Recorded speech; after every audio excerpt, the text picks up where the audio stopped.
That's pretty. How long ago was that? We're live. Hi, everybody. Um, They're not here yet, but we're live. 2003. Oh, it's been a while. How old was 70. he? Huh. And nothing in this room has changed. Nothing. Yeah, we went to Here, I'll tag you. We went to someplace in I think New Jersey, or New York. We went to go meet this guy, and he lived in a. Well, he didn't live in his parents' house, but he kept his parents' house, and they'd been gone like, I don't know, dude, like 15 years, 20 years, and we went into the house. We slept in the house, and it was nothing was touched, and his father was an inventor. So the whole downstairs basement was all this wild stuff like TVs. He made TVs. I mean, it looked like it was from like 1955. It was crazy. And we thought it was weird because there was no dust anywhere in that house. What? There was no dust. And the night we were there, Pegasus appeared on the ceiling, like a movie. I took a video of it. It came up the other day. All right, let me tag you. Yeah, we got 29 people in the house. They're coming. Yeah, as I was saying when I first saw you, and you popped up like a jack in the box, and I said, "You look like I feel after the last 7 days, 8 days." Spent 3 days on the road traveling down here because we came down. I was asked to speak at a local town down here by a bloke running, does a lot of men's work. Yeah. And he connected with me about 6 years ago, and he does this incredible work at a place called Shepparton. I'm going to say a shout out to him if he's on Dale Wright's his name. Yeah. He runs him and his counterpart by the nickname of Sidey, which is like because his last name's Sidebottom. So what do the Australians do? They just chop a name in half and throw a Y or an EI, I should say, on the end of it because we're really original.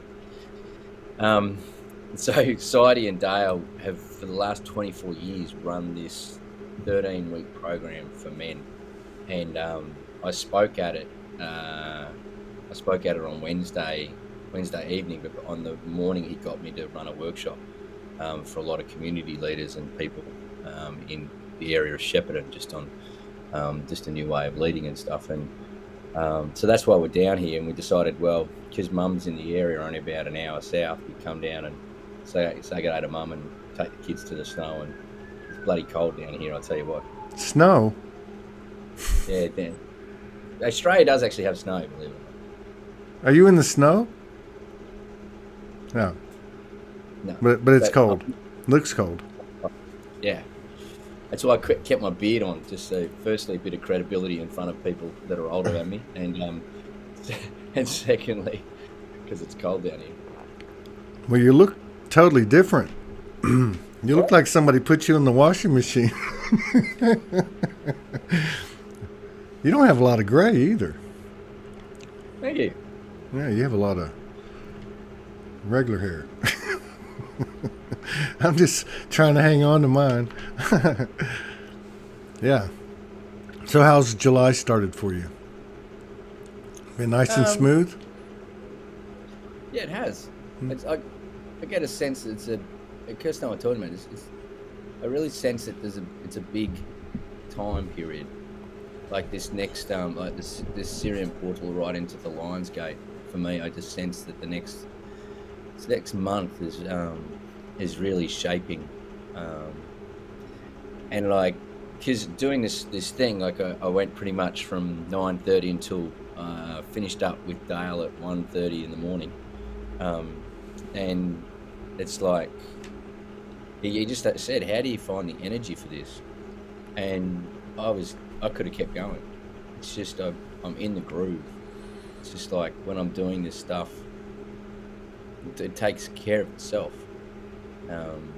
Yeah, so And it was so beautiful. Like every man in that room, there would have been about 50 in this room, because he's such a master of ceremony, this guy.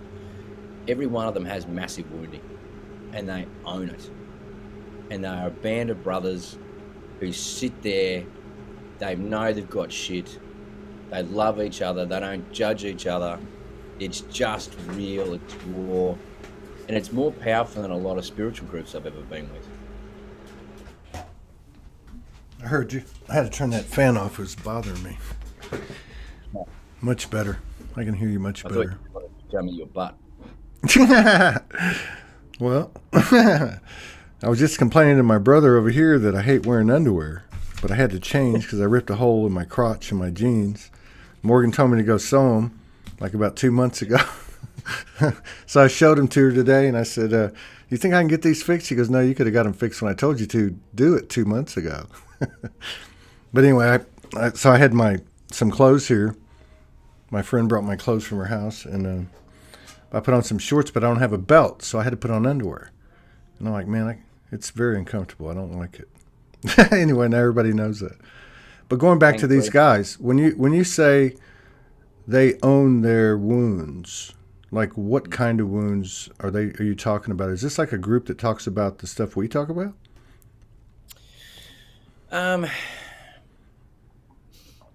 Sort of. Like, they're a bunch of knockabout people living life. Some have a level of spiritual understanding. Others, get what my belief is that life is spiritual. Like, I'm a spiritual being having a human experience. I'm not a human being having a spiritual experience. That one shift, when I did it about 5 years ago in my perception, changed everything that I do and everything like that. But they don't profess to be spiritual. They don't profess to be awakened. They're just blokes who realize that they were causing pain in their life, or they were in too much pain, or anxiety had taken hold, or depression had taken hold, or they just couldn't love their women, and they just started. Dale gets these phone calls. He takes only about 10 a year, does it completely for free, just gives of himself for like 13 weeks, and at the end of it, there's this band of men who have a space of non-judgment, and like Dale sets up this space really, really beautifully, and they pour it out. They just get in touch with their emotions again. So in essence, in short, Todd, yeah, they talk about a lot of the stuff we do, but just in a different way. Of course, yeah. But I mean, I guess what I'm saying is because like I would think of a group like that because I haven't been out in the world. You know what I mean? Like that many men getting that many men together. I could see like for like say veterans or alcoholics or widows or I don't know, but it sounds like that they're digging. It sounds like it's a circle of the focus being on personal responsibility. Yeah, and that's the common denominator. That's what I was kind of referring to. Like when I say the things that we talk about, I meant like owning it, basically.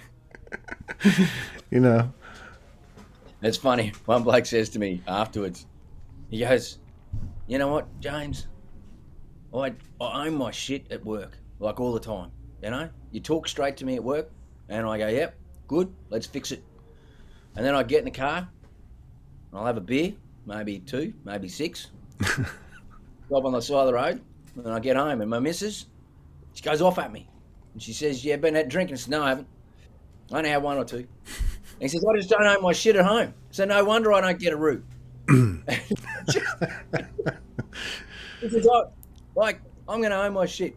And he's driving. He's like after we finished it, finished talking at around 10:30, 11, something like that, sometime like that, or finished the night up formally then. But I didn't finish with him until 1:30. And so he was getting in the car, and he was driving like 2.5 hours home. and he'd traveled to be like, he'd done the course some years before, and he traveled 2.5 hours with another bunch of blokes just to be there for the 10 blokes who completed this year's course. And like others traveled two hours from another direction, and it just goes to show, when you get a bunch of people together, there's no judgment. Like, they get raw, they get real, and they do something which they're really sincerely grateful for, and internally proud for. Yeah. Then it just creates this incredible magic. And Shepparton is a hard knock town, man. It's like, it doesn't have the best reputation for being a bunch of enlightened beings on the planet. Yeah. So it's a little rough. Bogans. But but still, I mean, like, okay, people coming back, like alumni coming back for that moment when they complete the course and get certified or whatever. I mean, that's pretty powerful. But like, you said twice where there's no judgment. How does that get tested? I mean, when these people are telling their stories, maybe they're not taking responsibility, and the group, not being in judgment, but saying, hey, you're full of shit. You drink 6 beers and go home and wonder why you don't get rooted by your wife, why she doesn't like you. I mean, is that the kind of environment it is where people are that frank? Yeah, mate. I don't do men's groups generally. Hmm. Some people say you're involved in the men's movement, and I said no, not really. Um, and it's because so often a lot of these groups, they're based in actually a lot of feminine wounding, like the mother wound, and they sit in the mother wound, and they don't necessarily do what you're talking about, which is own their shit in a deep way. You just got to sit there, hand around the stick, just to be allowed to speak, which is cool. Like, give a Yeah. safe place for people. Yeah, I Yeah. get that. There's a place for everything, but that's not my space. My space is, you come to my campfire, you come for a reason, you want to own your shit. So I sit there, and you'll talk to me, and like, I'll just call the white elephant in the room. What you do with the white elephant, that's your choice. But the white elephant, that thing that is very obvious that you're not owning, has to be spoken. Now, if you deal with it, then that's awesome. You're going to go to a different place. If you don't deal with it, you're just going to go down the same path. Whereas, the reason why I support this group so heavily, and when Dale asked me to come down, I'll move heaven and earth if I can to get down here. Yeah. And he, is because he sits there, and he just listens, and then he'll ask questions back at you, and he'll hold you accountable to what you want to be held accountable to, which is, you sit in front of him, you want a better life. So, and he's 70 years of age, he's been doing it for 24 years. He's I talked to him about succession planning, and training up a new bunch of people as well. But um he's just, him and Sides, because Sides is, they do it together, like they're this beautiful pair. And they bring different energies to the party, and they have different ways of looking at the world, but the objective is the same. Come here, own your shit. Hmm. And they know that a lot of people just have to crash in, really crash in hard, like until you got gravel rash on the side of your face, and then they'll stand there and go, right, you see the guy doing that? A bunch of Fred Flintstones, you know. Yeah. And they swear like troopers, man. Like, Well, I'm they just, sure. I mean, oh I've yeah. heard a room of Baptist preachers and cussing like sailors. Um, but that's an interesting little dynamic, you know. Obviously, I mean, you even mentioned it. Like, a lot of it's around the mother wound.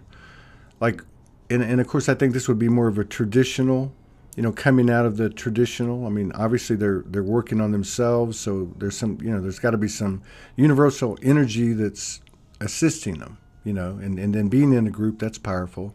But I'm just curious, is like, in a group like that, what what is said of the feminine? Like, I mean, is that part of the unraveling and that they go through, or is it just really focused on the masculine?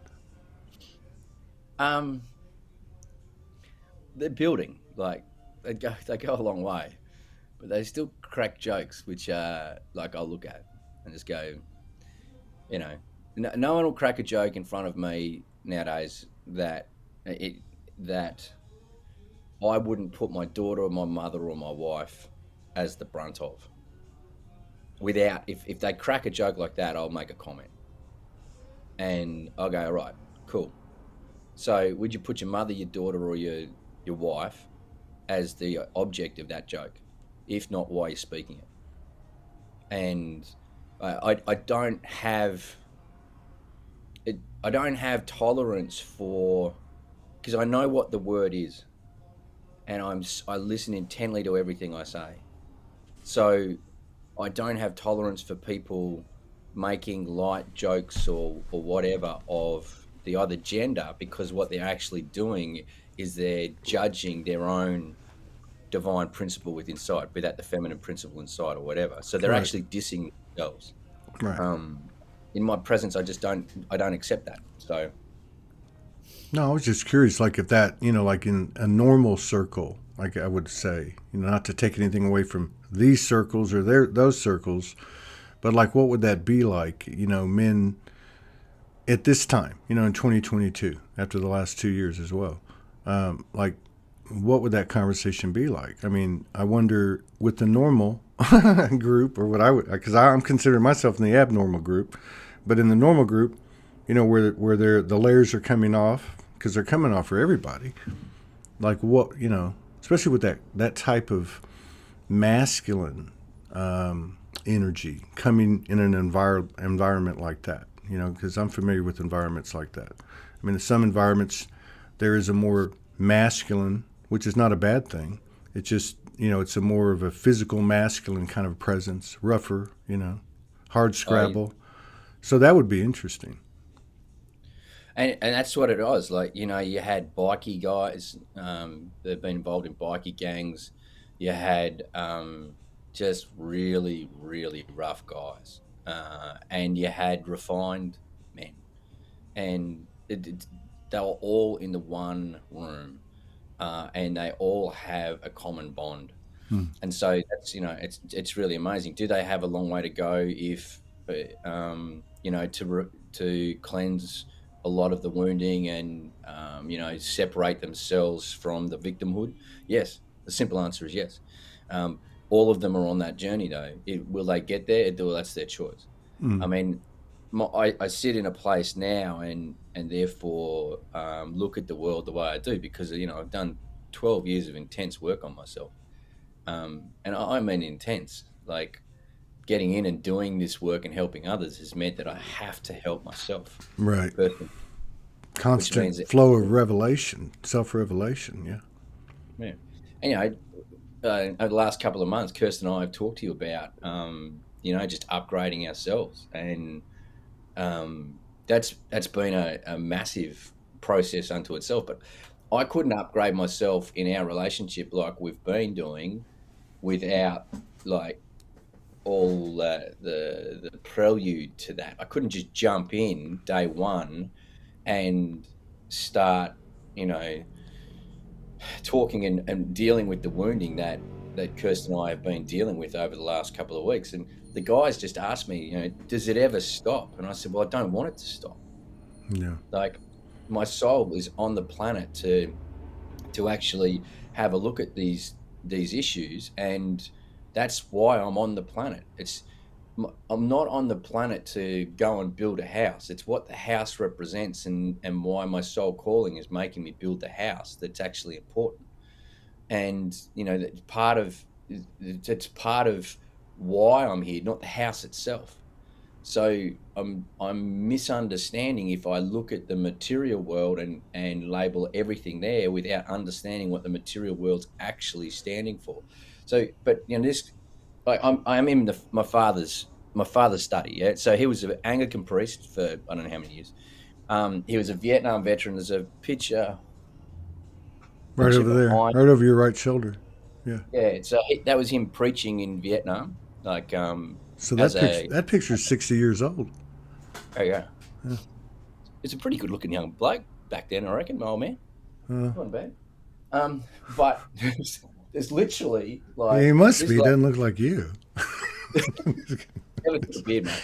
I'm just That's messing an with old you. kid.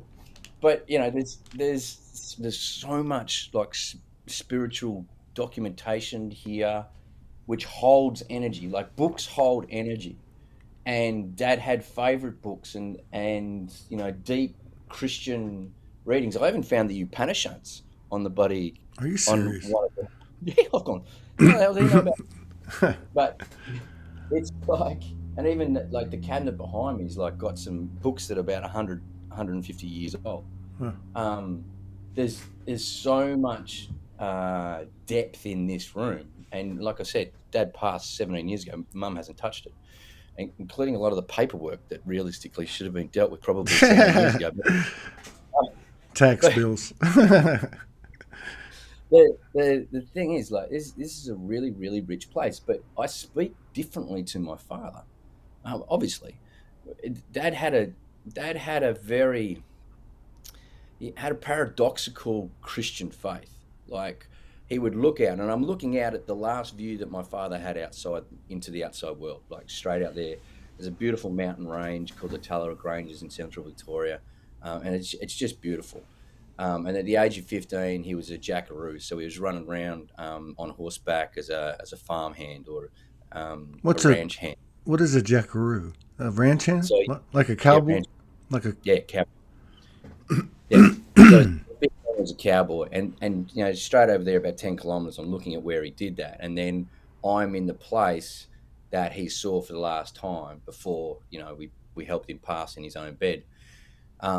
A really deep, rich man, helped so many people, but the thing is, he was a paradox because he saw God out there, and that was a lot of the thing. Dad was very external with his God. I don't call for angels, I invoke angels, very much like the Eastern tradition, because it comes up through you, and I sense you're the same. But so I've my journey has been to take my father's external faith, which he internalized largely, but to really bring it in and home. So when I right. sit in this room, I've like I've got everything behind me. And so when I spoke the other day, like Maori from Aotearoa, or what's known as New Zealand, but it's actually called Aotearoa, just over the Tasman Sea. When they speak, they will stand there and they will tell you why they stand there, and they will tell you their genealogy and their family and their whakapapa. And I just love The saying that what? word. What Yeah, is yeah. that?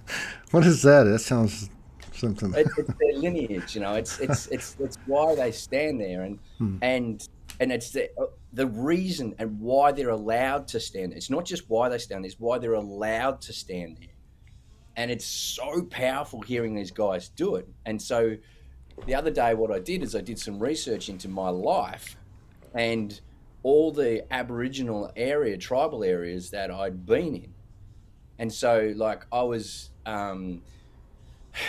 born in a place that was inhabited by the Doadoahoa people, and then I was grown in the Tungarong people, and then I went down. I trained in the military in the Larrakia people, and then I was blooded and almost died under the El Farud, who are actually an Iraqi tribe, where I was hit by the bomb, and so I came home to the Gubby Gubby people, and they helped me heal, and then I found myself amongst the Bundjalung Nation where I am today. Well, actually, back at the Tungarong people today, but I found home, sanctuary, and purpose amongst the Bundjalung. And I stand in front of you, or actually, I sit in front of you, but I sit in front of you, unable to wear the kilt of the MacLeod, the Stewart, and the Campbell.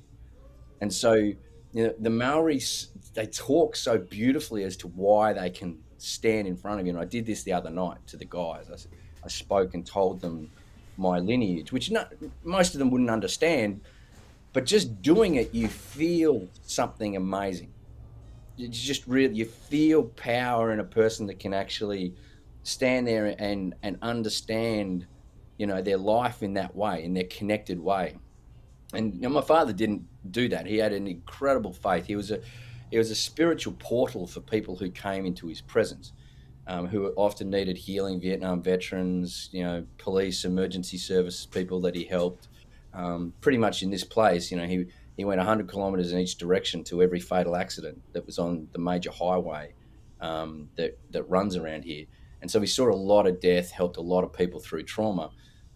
He had wounds that he couldn't heal himself. And so I had to go and get blooded myself in war to receive similar wounds so that I could come back and my father could, because I could then speak to my father as an equal in that I have been wounded like you've been wounded, warrior. I see you, warrior. We're both wounded. Now, my father was dead by this stage. He'd passed on to the other realm, but he could then hand me the gauntlet to go, now I need you to heal. And so that's the inner journey that I went on. And so when I sit in this room, I deeply feel my father's presence.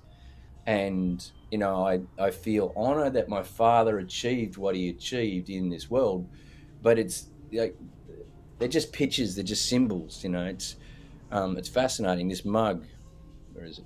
That mug? How would pull back this way? That way. There we go. So that's a mug of the chaplain's corps in the Australian Army. Now, my father would probably have known that that's the Maltese Cross. The star that you see is the Maltese Cross. He probably doesn't understand where it comes from. If you actually, it's a sacred geometrical pattern done with prime numbers. It actually holds the power of prime numbers up to the number of 72, and it's an incredibly Isn't that what the Jesuits? Is it Jesuit? Who is it? lots of them. It's you look at the Queen of England; she'll have the Maltese Cross when she's Okay. officially honoured. So You know, every okay. there's a lot of people.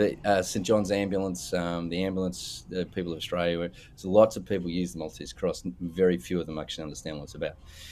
But it's an incredibly powerful symbol. So, Dad, there's so much symbols around here that I look at, and I feel the energy of the symbols. Where lots of people just get caught up in the actual material object itself, and that for me, that builds all this energy to come to this seat, and it's like every time I sit here, I feel on purpose. Like I feel I'm I'm taking what I've got into the world and I'm using it in the way I was meant to. And I really feel like that's like taking the mantle from Dad and going from there. I don't know why I got onto that, but It's very interesting. Energetically, I'm feeling all of it. Like that room is a powerful place for you. You're a portal. We're all a portal. And I mean, that's like a Sedona. It's like being in Sedona, but in a small area. Yeah, it there's has a something. distinctly different feel from the rest of the house. Distinctly Oh, different feel. I bet it does. Yeah, I bet it does. Wow, wow. So at 12 years you worked on yourself. How much? Because I know we all do it ourselves, but how much would you say? How important was this gentleman that you're speaking of, this 70-year-old man? I mean, did it come in? Did he come in at an important time? Was it a big shift when you were exposed to his energy? Dale looks at me as an elder, and I have the honor. Like I was honored so much on Wednesday. Like I had tears in my eyes, and I said to my daughter yesterday, mucking around, my oldest daughter Abby. I said, "It was lucky you weren't in the room, Abs, because you would have started like bagging me out to try and bring me down to earth because of the amount that they were honoring me." And she says, "No, I wouldn't, Dad. I would have said," I'm going to use her language, "about fucking time you realise, people." And like, she spoke so true and shot it straight out at me that it was like, wow, it was a recognition of my daughter from my daughter as well. That's Um, nice. That's nice. yeah. Whereas That's a like a lot nice. of the time, because I live in amongst so many women, it's not because I live amongst so many women. That's the reason I live amongst so many women is because it's my purpose to be of service to the feminine. But um, a lot of the time they'll go, "Oh, Dad, you're just being Dad. You're just doing your dad thing." And now I don't care. It took me a while, because I needed, like, during those 12 years, I needed their love because I didn't know who I was. Whereas now I'm just touched with gratitude that they would display love like Abby did the other day. But yeah, go back to Dale. Dale found a video. Actually, someone else found a video on Facebook, one of the first ones I did, and they showed it to Dale and said, "Hey, get a gawk at this guy. He's cool." And Dale looked at it and then and did a bit of Facebook trawling and found out that I grew up like only, I live locally, like in just 100 kilometers south. He says, "I'm going to get this guy to speak to our group." And this other guy goes, "No, you're not. You're a bloody idiot." And he's gone, "You watch me. I'll do it." And so he reached out, and sure enough, just the way he reached out, I said, "I'll do it. I'll come down." And so I came down and I spoke to their group. That was about 5 6 years ago.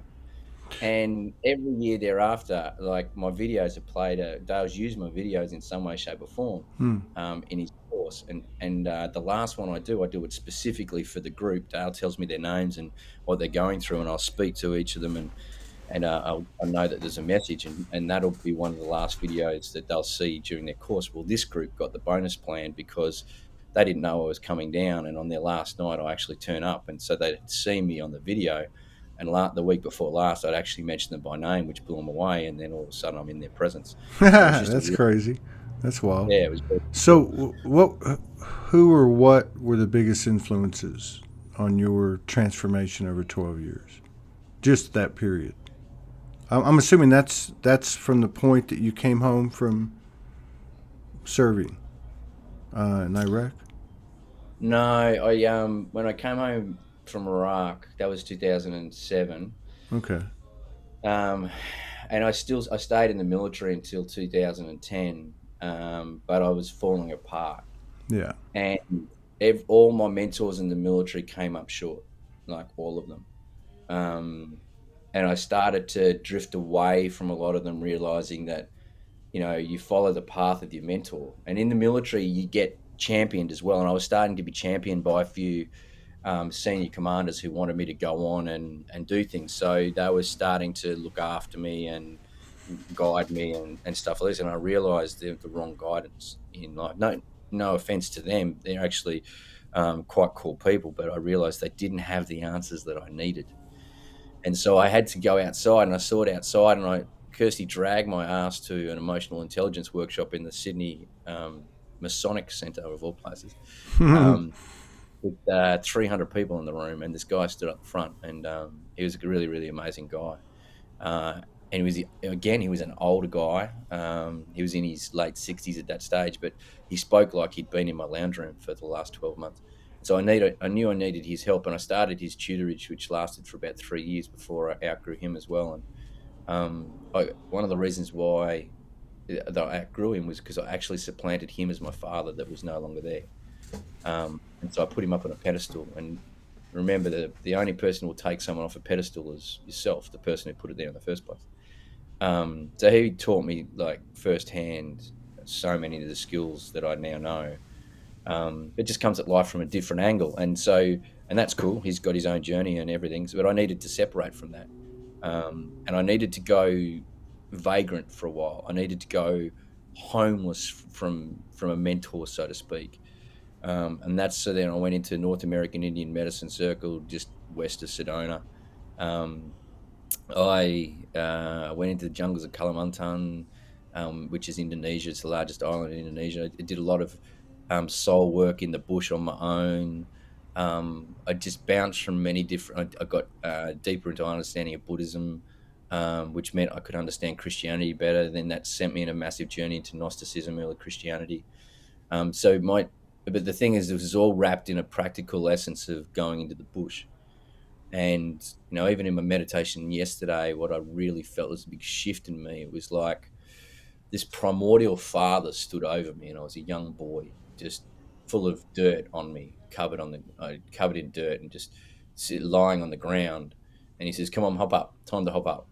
And he doesn't offer a hand because he knows that I have the capability to hop up. And he speaks really straight, a lot like Archangel Michael. He just speaks really direct. He says, "Right now, brush yourself off. Come on, brush yourself off."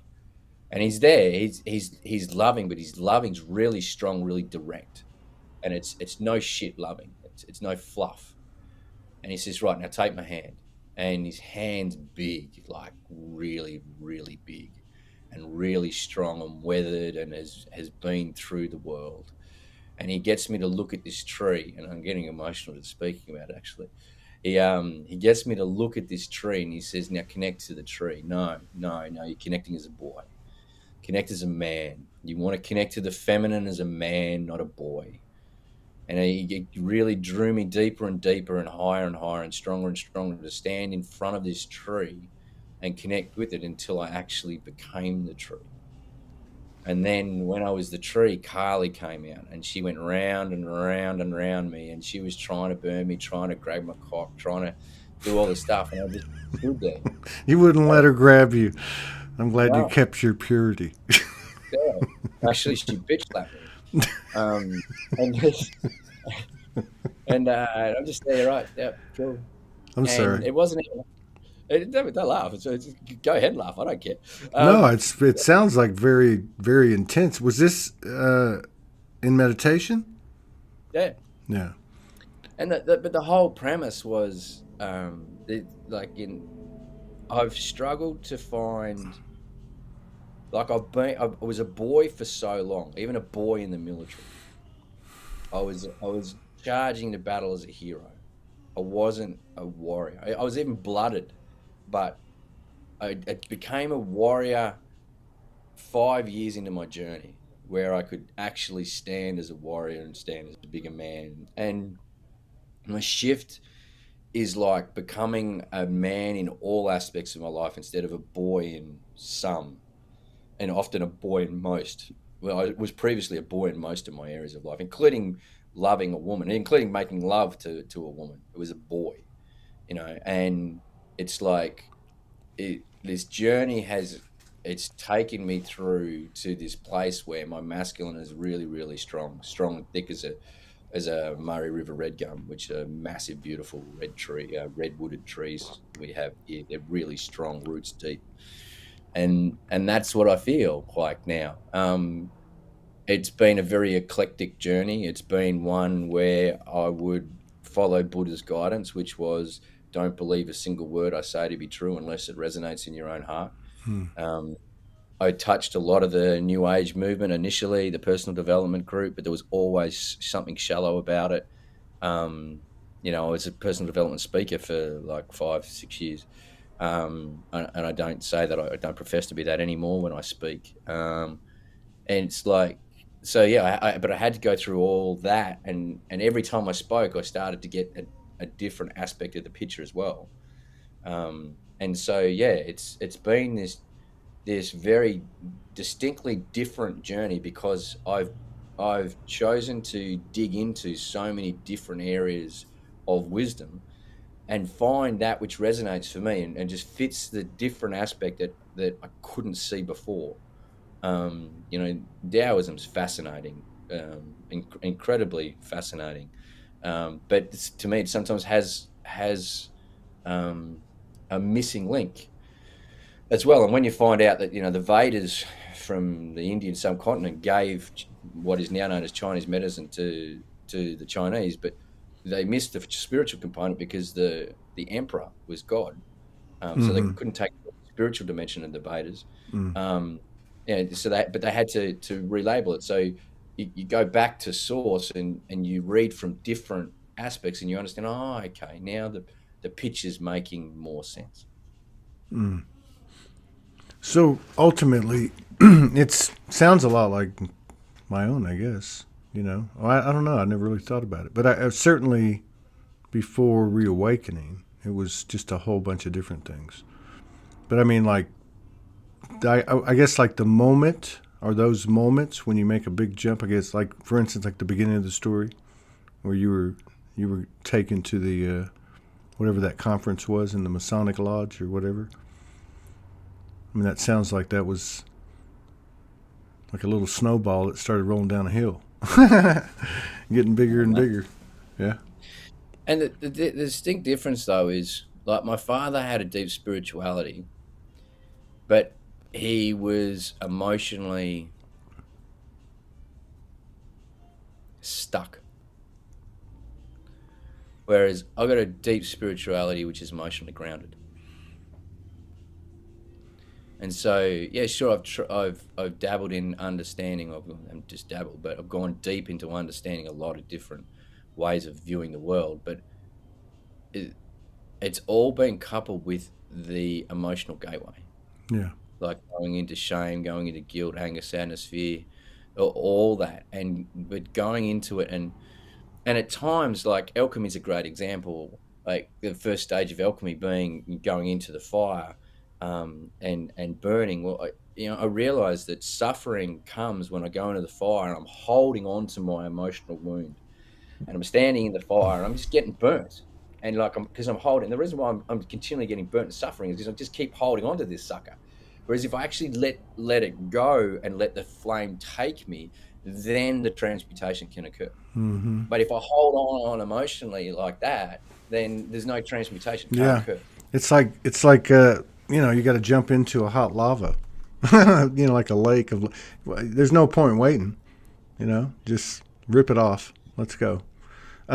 And that's So a personal journey. Like we jump into the deep end and we hit the bottom and go, oh, shit, we get out of the swim like real quick. yeah. But yeah, going back to that meditation though, like that was pretty intense, and We you'd weren't even mentioned, huh? What's that? and we weren't even camping. You weren't camping.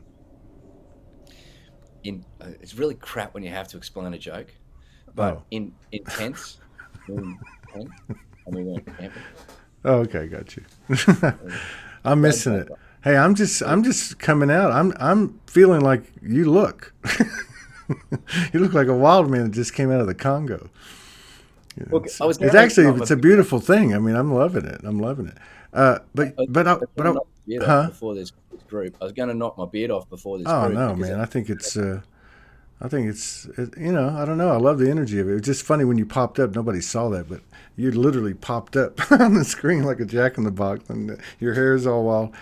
But going back to that meditation, and I think you said something right before. You said that, and one way or the other, you said something about. It sounded like this power surge of like the masculine energy or your masculine energy. You mm, know, um, I can relate to that. I mean, I think there's something to that. Um, so that's going to be an interesting thing to watch and to experience. I've had like well, I don't know, really more than that, but since I've been here, 7-8 days of just solid mother energy, solid, like just solid. I mean, like and the same thing as your experience with that iconic father that you were describing with the big hands, a no bullshit love.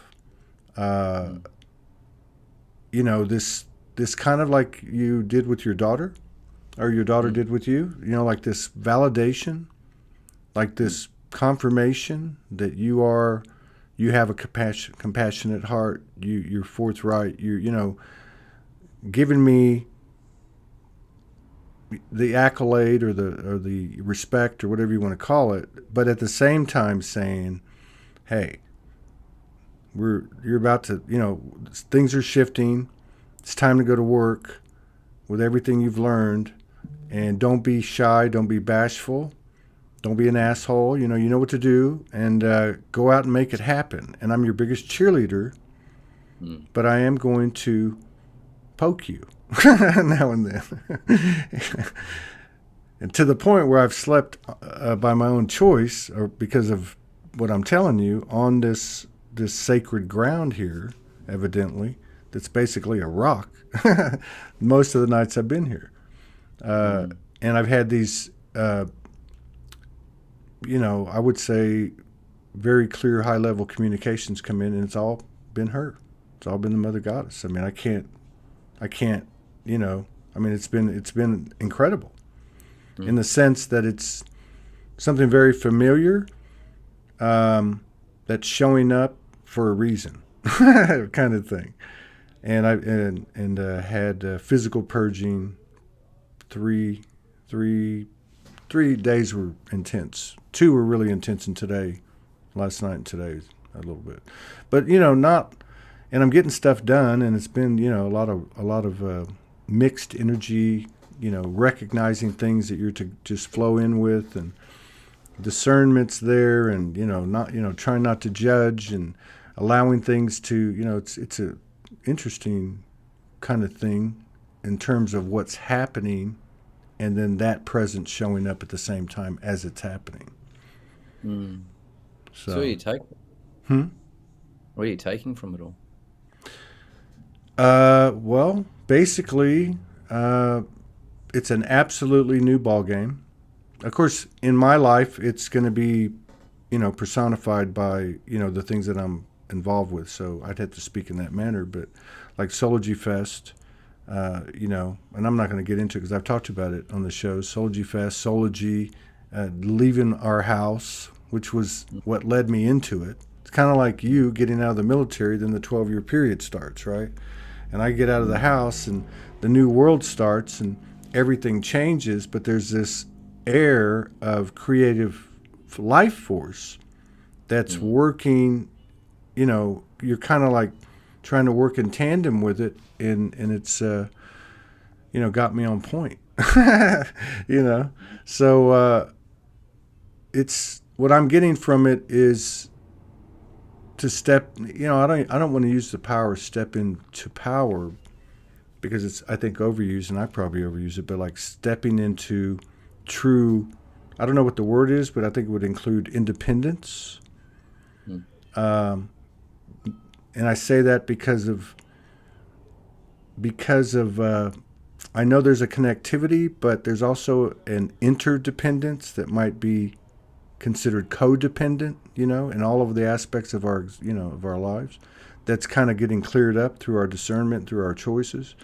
So what I'm getting from it is to apply everything, to stay on your toes, of course, but it's time to start building. And I even got it in where it was like she anchored this.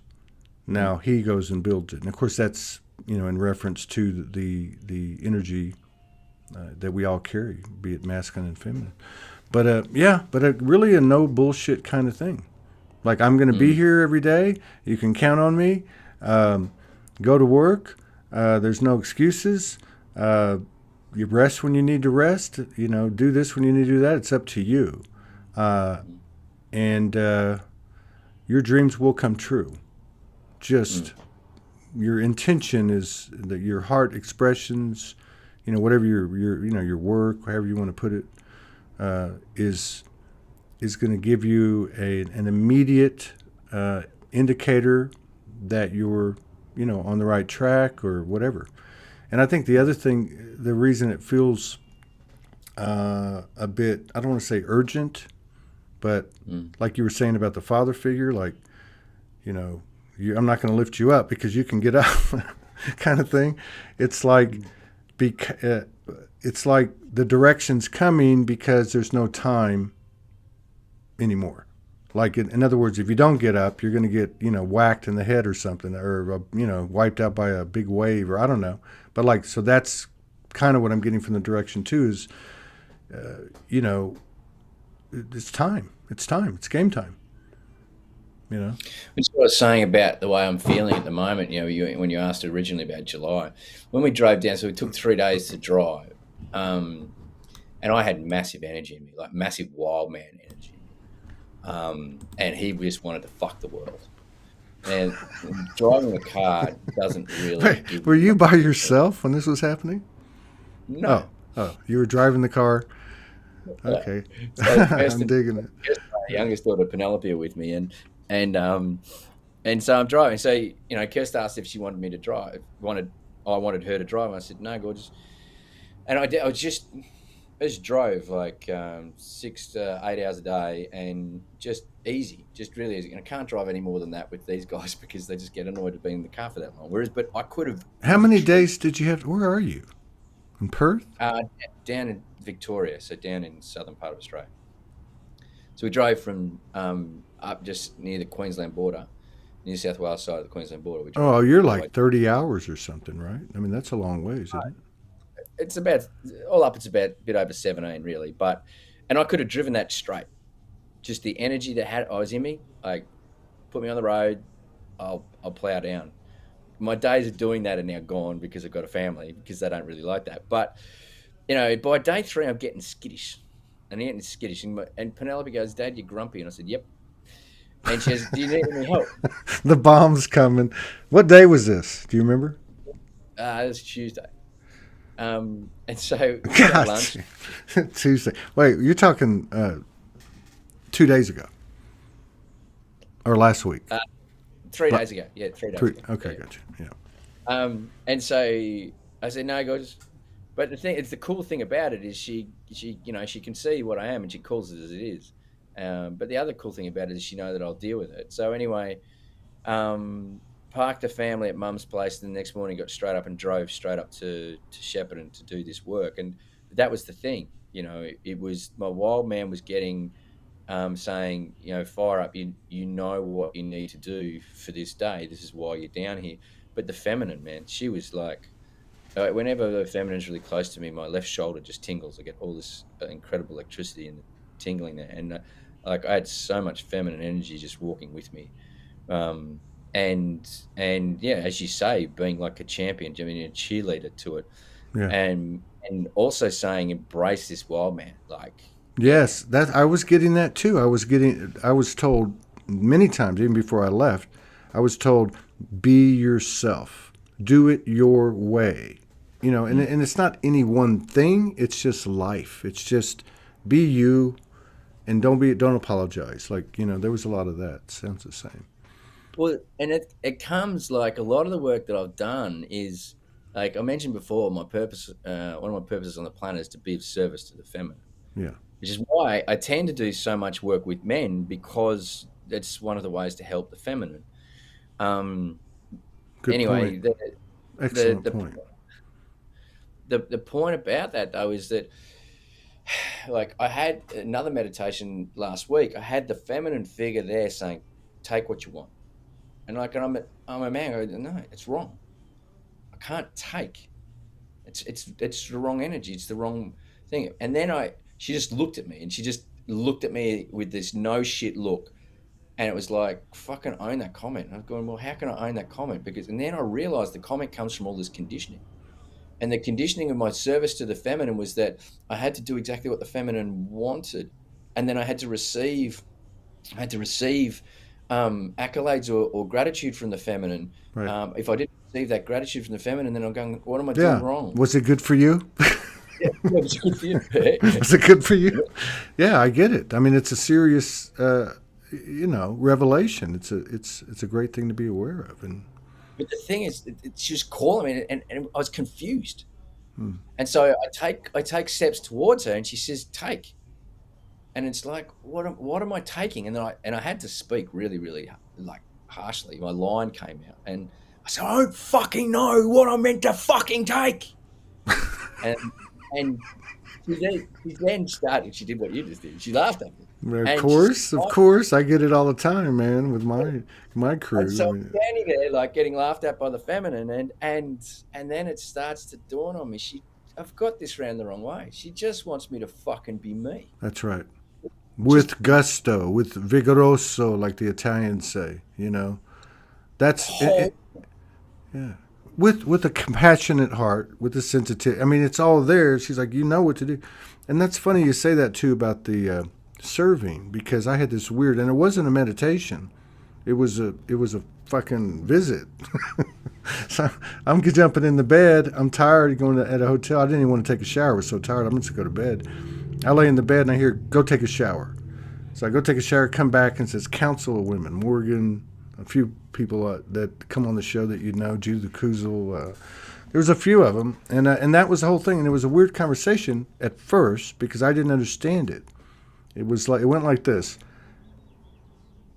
"You know that you're one of us," and I said, "Yes." And I said, "Why am I the only man here?" And they said, "Because you serve us." And I said, "Well, I know that."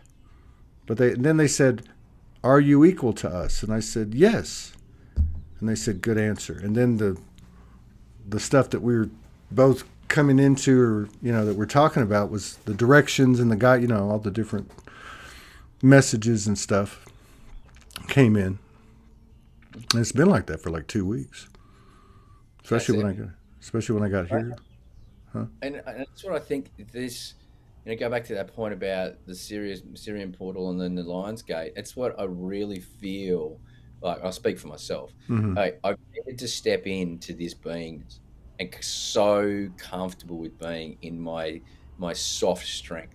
Yeah. Like Yes. I Yes. can I can stand as a warrior, and I looked at many of those guys who've seen a lot of shit on Wednesday night, and I fucking got into my warrior, and Did I you really? went Did you really fuck really? Can you? yeah. No shit. Mm. Now that would be trippy. That would be. Was it like? What was it like? Can you give us a taste? No, but you know how it is when in the old days, you get a bunch of guys together, you're playing sports. I mean, you're in the military. I mean, you can get pretty hyped up, and I hadn't been in that space in a long time. Mm. Yeah, I don't You, know if your listeners will be ready for the amount of language that could come out of my mouth. well, you got to accentuate things. That it's the energy. It's just the energy, and like it's about owning shit. It's like men and women. We've got to own our shit now. Yeah, I mean, It's got it's, on the point that we can project. it's just getting louder and louder. There's nothing personal. I mean, I'm like, and that's another thing I've been getting to was like, like you said earlier about, I don't know if you were talking about somebody else or yourself, like, oh, you're talking about yourself, like not letting it go, holding on to it. I forget how you Mm. phrased it. I forget how you phrased to it, but what you phrased to it. But letting the flame burn you. That's how you ended Yes. it. And it's because another thing that's happening in the messages that I'm getting and what you're talking about, and really what I see happening, period, because the universe isn't stagnant. Mm. There's been a lot of stagnation here to get us to move off a dead center and start doing and living the way we're all living now, or trying to. But anyway, it's been this kind of like, don't look back. Things will still pop up. You're still going to be dealing with this and that and this and that, but you have the ability to create in this new energetic field, which is going to be rooted in your integrity and your dignity and your honesty and your loyal. I mean, the virtues of the soul, right? I mean, it's going to give you an immediate. There's no fuckery that's going to get in your way. That's how I feel. I feel like I'm going to tell you this. I would never. I guess because I'm talking to you, I'll admit this publicly. But I've been doing this, and I hope people don't take this wrong. But I've been calling myself king. I've been, taking a moment of pure presence and saying, "Hey, I see you, king." It's weird because there's two voices sometimes, and it's showing me a way of life where there's one voice. You know what I mean by that? Like one, I guess it would be oneness of your multidimensionality, or however you want to put it, but like that it can be sustained. And but sometimes I step back and I look at him and go, "You're a king," right? And this has only been since this started about 2-3 weeks ago. It's beautiful. I don't know if it's beautiful, but it's not bullshit for me. It's just I walk by the mirror and I go, "You're a king," I roll into town and there's these two musicians here. I mean, they're both very accomplished musicians, and it just all happened. And next thing you know, we're sitting in a studio session. I've never done one. And this voice came out. I mean, it wasn't all perfect, but there were parts that were just, and I don't even care what anyone thinks. I could feel the force of my creative energy, my heart bursting and my throat just expanding. It was crazy. And I mean, and I think that was just indicative of maybe this serious gateway, or moving into the Lion's Gate, because I agree with you. Do you think Lion's Gate is the most powerful day of the year? For me, it is. Yeah, I think a lot of people feel that way. Actually, there's two. Like I'm in, like, because for me, I've got a Syrian connection. Yeah, So me too. like, Me too, big time. Big hey, time. bro. Yeah. There you go. Bro. What is that? Is that I didn't know that. Is that the signal? No, it's bullhorns going, yeah. whatever. Oh yeah, I got you. And for me, it's this build up to, and then the Lions Gate, and my birthday just happens to be the 30th of July. So so, so I get it all. You're a Um, Virgo. You're a Virgo. Leo. Oh, Leo. 30th. Oh, July. I'm thinking August. You're a Leo. I was going to. Oh, shit. You're fucking lying, dude. What are you talking about?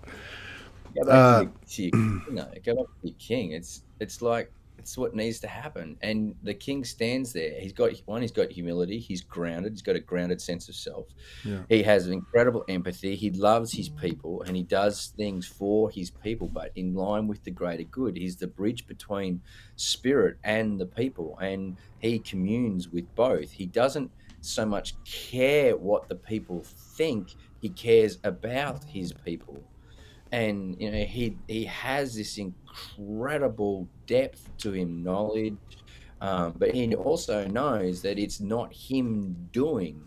He's got this posse, this compadre of people that are involved in that, and there's something incredible. Like if more of us step in and allow our king to be owned, or our queen, our monarch to be owned, then we'll have a better place because of knowing. And you were searching for a word before. Could I suggest it would be sovereignty?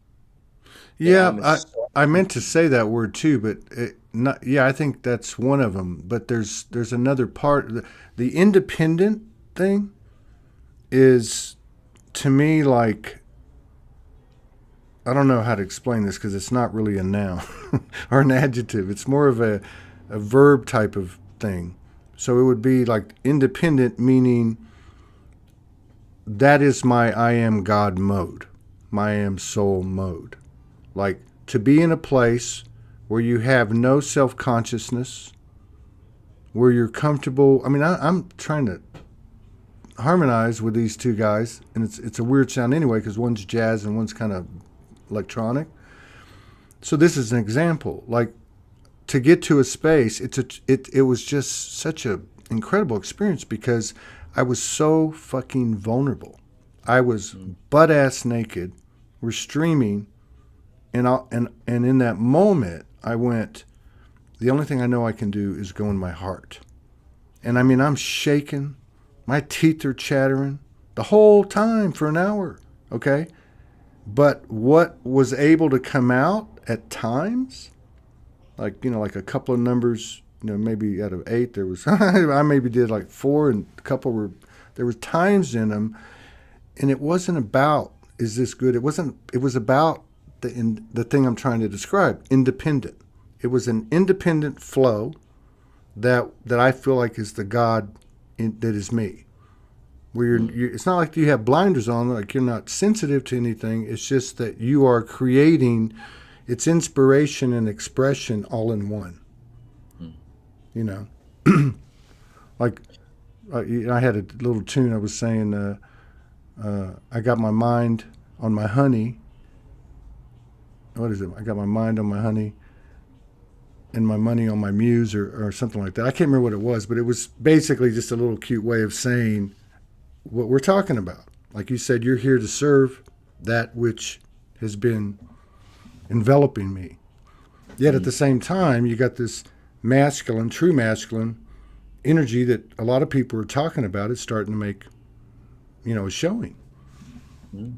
Yeah, it's pretty cool. It's kind of sexy. You don't have the lady with the legs on. No, No, because maybe. the light, I think, shining a different way. Morgan will be very disappointed. I don't know what's going to happen with it. It showed up on a show I did here the other night. Somebody said it did. Yeah, man. Yeah, I appreciate you, bro. Oh, I want to, before we get out of here, I know it's been an hour. I just want to ask you, like,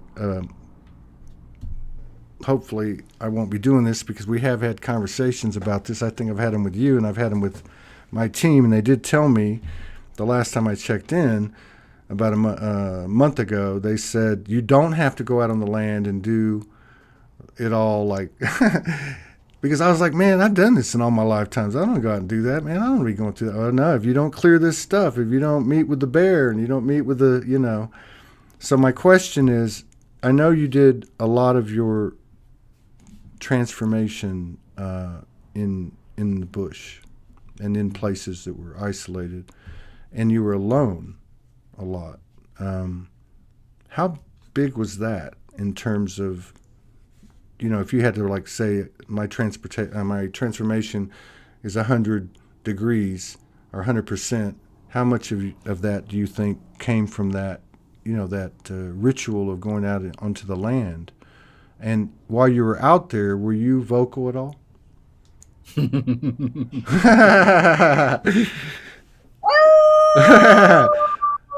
Man, I know, man. These coyotes were going off last night, and I was just like tripping. I was like, I wanted to, but there was people around. No, seriously, do you have guttural screams, and do you chant? Do you? Yeah, the simple answer to that is yeah. Yeah. I think I've said to you, like, when I went out on my own for 7 days and did a food fast as well. So I took myself off, and so I just took water, um, and it got really really cold because when I tend to fast, my body tends to get cold, so I've got to be careful. It was night 3. I woke up sometime. It was still dark, and the realization came to me: the only thing that thinks it's separate out here is me. Yeah. And then that started the next day, where the only thing I said to myself was a single line: I don't see trees, I see. And I journaled and I journaled and I sat and I meditated and I just sat and I don't see trees, I see. And I just went through this whole journey. And then by the end of it, the feminine energy, I was like literally in this womb. If you go down this bush track, and it opened up into this little grove, and it was like a womb. And this Uh, female orb spider, I hadn't seen her. She's big, like big spider. I broke her web on the way in, and I managed to grab it and tie it back up to a tree so she didn't lose everything. And then I moved in, and by 1 hour of setting up, she had closed off the track with the web again. And it's like the feminine sealed me in. It's just like wow. boom. Um, Wow, that's awesome.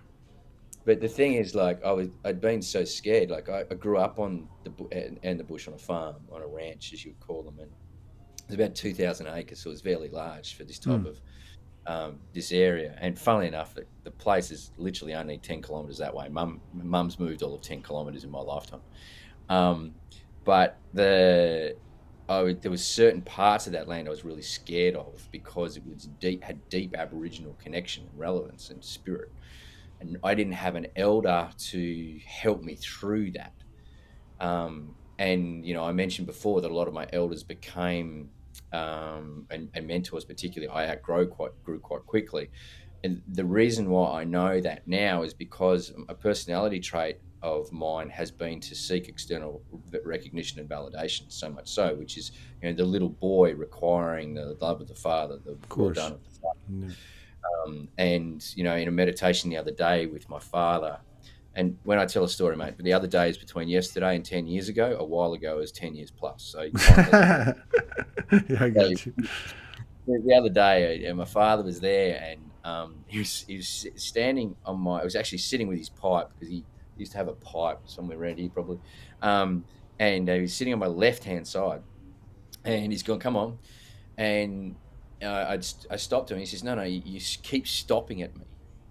And I said, "What do you mean?" He says, "You keep stopping me. I'm actually your obstacle. You need to go past me to spirit, like to my spirit, great spirit, God, whatever it is." And that's what he was. He's like, and then he came around and he stood next to me, put his hand on my shoulder. He stood on my left hand side, put his hand on my right hand shoulder, and then guided me forward. And I said, "You coming?" He says, "No, it's not my place, mate. This is your place." And he stood there, and I said goodbye to him as he stood there holding his pipe, smoking, and I go off. And he, like, the gratitude and the love and just the deep love that he had in sending me off was like, I'd finally got to a place in my life where, I can say farewell to the need for the physical father, because I now know what he was guiding me to. Um, and so that's been a lot of my journey. I have to go into the bush on my own because the messages are there to be directly communicated. I don't need the vicar anymore. And the word vicarious comes from the word vicar. The etymology of the word comes from the word vicar, which means intermediary. So we have someone standing at the throat chakra of the church, which is the kneeling altar rail. It's the throat chakra of the church. It's stopping you get to the pineal gland, which is the sanctuary, of the church, because the church, by the way, is laid out in the form of a body. It's the architectural design of it, and so it stands here, and so it's calling us to go through and tap into our pineal gland, Hmm. and cause that Kundalini awakening, or Hieros Gamos, or whatever you want to call it. Doesn't matter. They're all the same thing. But Soulgasm. oh yeah, Soulgasm. and I needed to do that on my own in the bush, mate. And Yeah. so No, I was just wondering. I had a lady. Last question. Last thing I was going to tell you. You'll find this interesting. But we had a lady. She comes on the show maybe every 6 months. She's very invisible on social media, and she lives in Montana, and she's very lit, like Morgan lit. I mean, lit, and she lives with her husband and 2 or 3 kids. They have an organic farm. They make their own vegetables, and they're doing all that. She got called up to the mountain. She was having all this stuff happen to her in June. It may have been May, and real feminine kind of thing was coming in hard, and she was told, go up to the mountain. Do not take bear spray. Do not take a knife. Do not take a gun. Do not take any food. And I don't even think she took water. I would have think she probably would have had to, but she told this story, and I was at my friend's house in Texas where I couldn't get good reception, so it was a couple of segments to it, and it was in and out. But there was enough there. People were like, whoa. I mean, so she explained the spiritual part of it, and it wasn't warm and fuzzy. She explained the physical part of it, and it wasn't warm and fuzzy. But that thing in her, the mother, whatever, told her, basically, this is you. This is on you. And it was very similar to what you're talking about. Like, climb this mountain now, and this is how you stamp it. This is how you anchor it. And it was very moving, Mm. I mean, because I'm thinking, you chicken shit. Well, you wouldn't do that. But I mean, I thought I'd ask because they keep showing me stuff, and maybe I'm going to be going on the land for a period of time. I'm just going to be careful with the words I choose. But, Remember, like, the land and the bush is for some people. Others, they do it in the middle of the city, and they can do that, Yeah. and that's pretty Yeah. amazing. yeah. Whenever I go into a city, I need to put myself generally into some form of meditation, just because of the vibe so each to their own. It can be done in many, many places. True. It's like That's true. the question about, is the Lionsgate the most powerful day? Well, it is. It is for me. This period's the most powerful time for the year for me, but it might not be for someone else. And, True. And the question to them is, do they know what is the most powerful time for them in the year, and what do they do about it? That's the question. I mean, I don't even know how to answer that. Her name was Angela Joelle. I was telling Mary Lou. Because I know Lionsgate's huge. I can think of quite a few other dates. There has been some type of common atmosphere on the dates. Obviously stars align, whatever. But I'd have to say Lionsgate is as big as any day.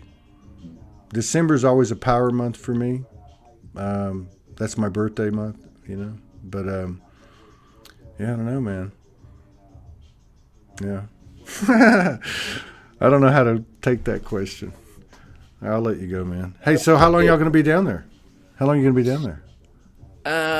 Only for probably another week. Taking cool. the girls to the snow because they've never skied before, so that'll be cool to Oh, wow, get man. freezing. You got to take some pictures. Seriously. I know you're probably a pro. You can probably take the pictures while you're skating or skiing or whatever. I'll send you a photo though. I'll send you a photo after this of that panoramic view out there, because it's a really amazing place here.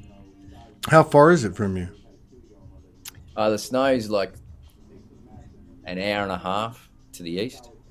It's really funny because we like live right on the easternmost part of Australia. So when the sun comes up, like the sun's up, and here, it's like the sun doesn't get to this part of Australia for some time. It's like 7 o'clock before the sun gets to the thing. And I woke up this morning because I don't generally set an alarm. I wake with my natural cycle. And like, I was 7 o'clock. And I go, what the hell? Where's the day gone? Like, what's going on? The sun's not even up. That's crazy. That's crazy. Australia's a big place, man. Well, I'll be there one day. And anywhere else I want to go on the earth. As will Nice. everybody else. Yeah. Take care, bro. Love you, man. Best to you and your family. Thanks, brother. Bye-bye. I'll pray for Kirsty. I know she's got to deal with you. I'm just messing with you. See you later.